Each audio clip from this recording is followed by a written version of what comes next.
Welcome to Periop Talk.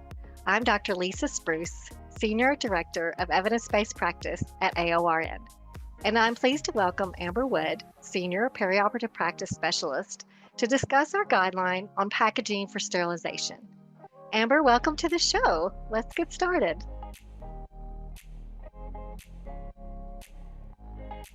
Amber, tell us what prompted the review and update of the packaging for sterilization guideline. Yeah, thanks. So we did this update just on the heels of the update to sterilization. So we wanted to make sure that those were updated together. And we knew there were some important issues, especially in quality around sterilization packaging systems. For one, we were concerned about packaging defects and we are concerned about personnel discomfort. So we wanted to address some ergonomic concerns there. Another thing is just the quality of the use of the pouches and the presence of holes in sterilization wraps and filters. So we wanted to make sure to take a good look at that and emphasize that. And then we just had a ton of new quality improvement initiatives published that talked about streamlining instrument sets. And so we knew we wanted to address all of these things in the update. Okay, great. So who was involved? Who were your key stakeholders that were involved with the update? Yeah, so we worked closely with Guidelines Advisory Board, of course, our nurse members, and then our liaison organizations. And the Healthcare Sterile Processing Association, HSPA, was very engaged with this topic, as well as our infection prevention colleagues from APIC. Yeah, nice. What's the overall goal of these updated guidelines? Well, we want to prevent infections and we want to make sure that we are protecting the integrity of those sterilized contents that we work so hard to achieve sterilization. And we want to make sure that we maintain that until it's time to use those instruments. Yeah, I think this is a really important topic for peri-op nurses because I don't think we always understand what goes into packaging for sterilization and the different nuances of that.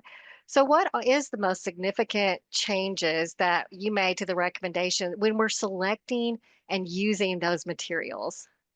Yeah, Lisa, you mentioned how complicated this is. There are whole like packaging engineers that their whole degree is coming up with the sterilization packaging system. It's incredibly complicated. And some of the important things, I mentioned ergonomics.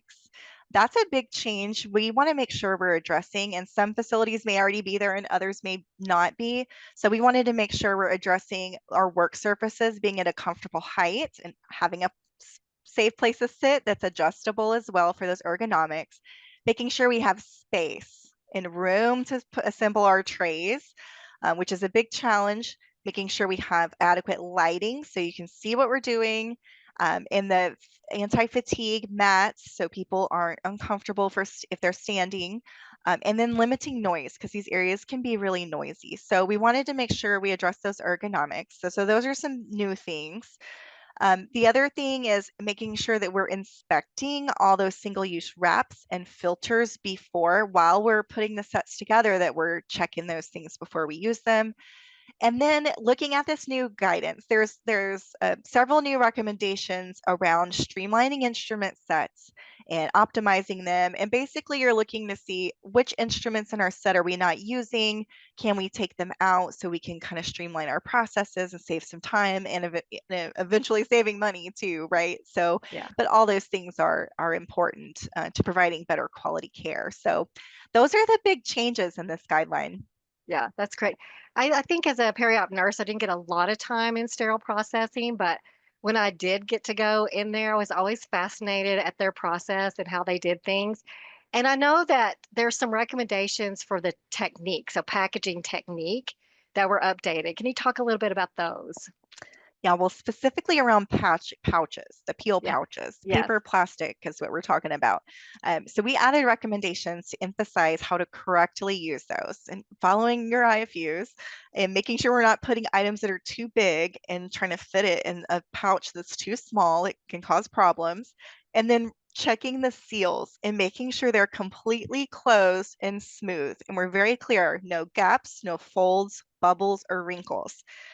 All of those things can compromise sterility. So we want to make sure we have good technique there. And then for the heat sealers, if you're using pouches where you seal the peel pouch closed, that we're using those heat sealers according with their instructions. And they have different temperatures depending on the material of the packaging. So you have to make sure it's set on the right temperature. And then we need to make sure we're maintaining that equipment. Otherwise, you're not going to have good seals. And Yeah. so those are the big recommendations for the technique. Yeah, that's very good to know too. How can healthcare facilities effectively implement the updated guidelines? Yeah, thanks. That's a great question. Implementation is always a challenge, and I recommend starting with the small wins. Do what you can accomplish quickly without external resources. And right, just looking at where we have gaps in our practice, what do we need to work on first? And I think a great thing for like the peel pouches is to do some audits. Just get out there and look at your pouches, collect some internal data, right? Get your eyes on them. Where are we having issues? Review the IFU of those pouches and the items that you're putting into pouches, and coach your team. Give just that just in time coaching, looking at the seal quality and the type of items were being packaged. And it's important for leaders to listen to the frontline team. Like the people who are doing the work know how to improve the process. So listen to them. Maybe you need different sizes of pouches. Maybe some of the items need to be moved to a rigid container or a wrapped tray. Those things are going to take resources. So work with leadership to transition those items to get you into compliance and making sure that you're following the IFUs. Yeah, so important. And you talked about the challenges of implementation. Can you talk just a little bit about what those are? Yeah, well, any challenge with change is just going to present challenges by our human nature, right? Yeah, Humans are yeah, just resistant to change. And so it's really important to communicate early and often, and with everybody who's going to be impacted. So I mentioned those quality improvement initiatives. They were streamlining instrument sets.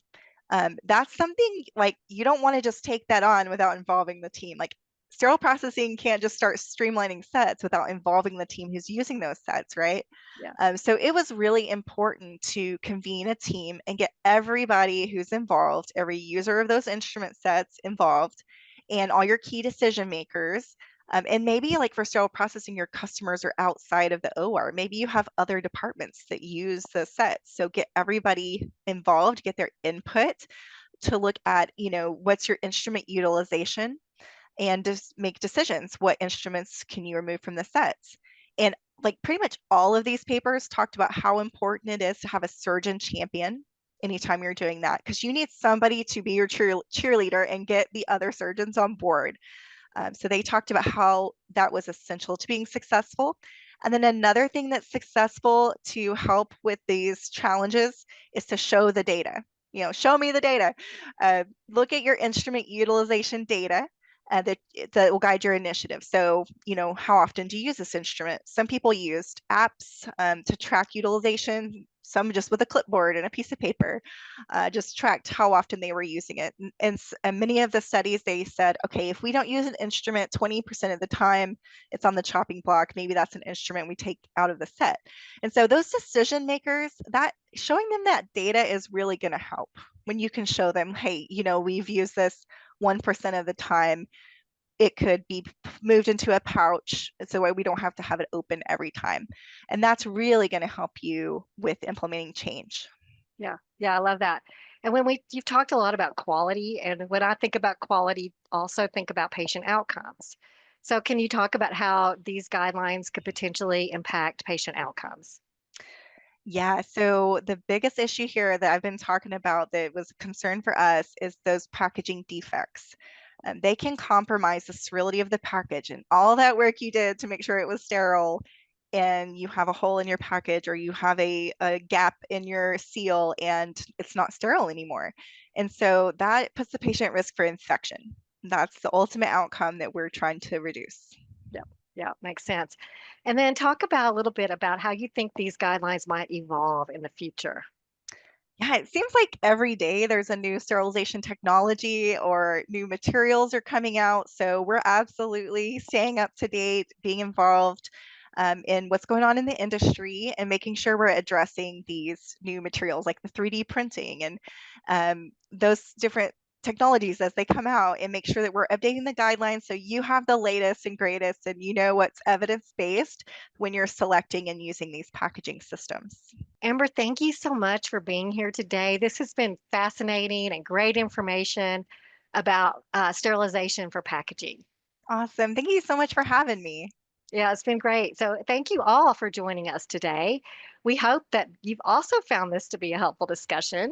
And just as a reminder, this guideline is available now in your eGuideline Plus subscriptions and in your 2025 print guideline book and ebook. And that's it for today. See you again on Periop Talk.